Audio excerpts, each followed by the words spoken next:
السلام علیکم ورحمۃ اللہ وبرکاتہ۔ امید ہے کہ آپ لوگ خیریت سے ہوں گے۔ آج کا جو ہمارا سبق ہے، پرندوں اور کیڑوں کے عربی میں نام کیا ہے اس کے متعلق ہے۔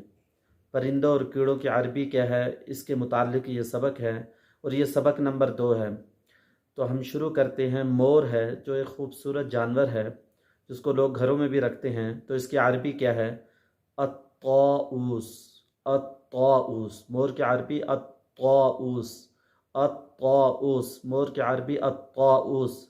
مور کی عربی ہے الطاؤوس۔ دوسرا جو لفظ ہے مرغی، مرغا، مرغی کی عربی ہے دجاجہ۔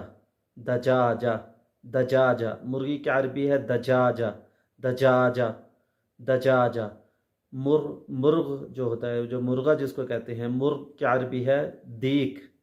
دیک، دیک، دال یا کاف، 3 لفظ ہیں، بالکل آسان ہے۔ دیک، مرغ کی عربی ہے دیک، دیک، مرغ کی عربی ہے دیک۔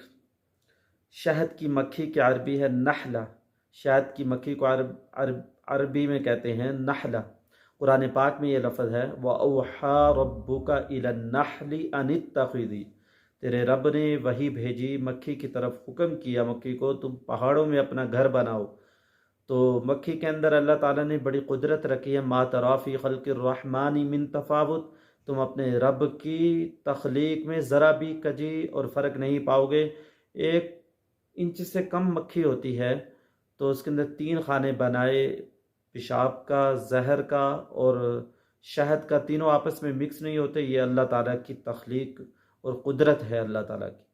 تو مکھی کی عربی ہے، شہد کی مکھی کی عربی ہے، شہد کی مکھی کی عربی ہے نحلہ، نحلہ۔ شاہین، شاہین کو عربی میں کہتے ہیں سقر، سقر۔ ما سلککم فی سقر، ما سلککم فی سقر، قرآن پاک کی آیت ہے، یعنی بتا رہا ہوں۔ سقر، صاد قاف را، سقر، سقر۔ باز کو الباز کہتے ہیں، باز کو الباز، الباز، الباز، باز کو الباز کہتے ہیں۔ لام، الف اور لام زیادہ کر دیا، الباز، الباز۔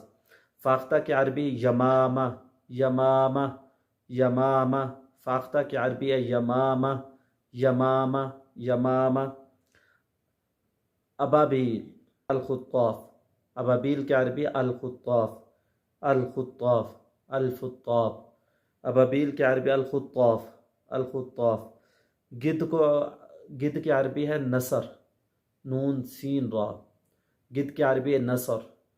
اگر ہم صاد پڑھیں گے تو اس کا معنی ہو جائے گا مدد۔ تو وہاں سورۃ النصر میں اگر ہم نے سین پڑھ دیا تو اس کا معنی ہو جائے گا گدھ۔ تو یعنی یہ یاد کرنے کے لیے سورۃ النصر ہے نا، وہ تو صاد سے ہے، یہ سین سے ہے۔ اذا جاء نصر اللہ والفتح، جب اللہ کی مدد آئے گی آپ دیکھیں گے لوگ فوج در فوج اسلام میں داخل ہوں گے۔ تو اگر ہم نے وہاں صاد کی جگہ سین پڑھ دیا تو اس کا معنی گدھ ہو جائے گا۔ تو یعنی نون سین را، گدھ کی عربی نصر، نصر۔ مکھی کی عربی ہے ذبابہ، ذبابہ، ذبابہ۔ وَإِن يَسْلُبْهُمُ الذُّبَابُ شَيْئًا لَّا، اگر مکھی تم سے کوئی چیز لے جائے تو تم اس سے واپسی نہیں لے سکتے، یعنی تم اتنے عاجز ہو، اللہ فرما رہے۔ اللہ نے سورہ حج میں اس کا ذکر کیا مکھی کا۔ وَإِن يَسْلُبْهُمُ الذُّبَابُ، مکھی کی عربی ذبابہ۔ دیکھیں شہد کی مکھی کی عربی ہے نحلہ، اور اس مکھی کی عربی ہے ذبابہ، ذبابہ۔ عام مکھی جو ہوتی ہے جو انسانوں کو بڑا تنگ کرتی ہے، سوئے ہو تو انسان کو غصہ آتا ہے، ان کو بھگاتا ہے، تو وَإِن يَسْلُبْهُمُ الذُّبَابُ، یہ مکھی کی عربی ذبابہ، ذبابہ۔ عقاب، عقاب کو عربی میں عقاب کہتے ہیں، عقاب کی عربی ہے عقاب، عقاب کی عربی عقاب۔ شکرہ بھی کہتے ہیں اس کو، شکرہ، شکرے کی عربی عقاب، عقاب کی عربی ہے عقاب، اس کو ہم شکرہ کہتے ہیں، عقاب، شکرہ۔ اس کو عرب لوگ عقاب بولتے ہیں، ہمارے ساتھ جیسے ہم بھی عقاب کہہ دیتے ہیں، عرب لوگ بھی عقاب کہتے ہیں۔ تو عقاب، شکرہ، اس کی عربی ہے عقاب۔ بطخ، بطخ کی عربی ہے بطہ، بطہ، بطخ کی عربی ہے بطہ، بطہ، بطہ۔ بطخ کی عربی با طا، 60 لفظ ہیں ان کے تو۔ بطہ، ہم کہتے ہیں بطخ، وہ کہتے ہیں بطہ،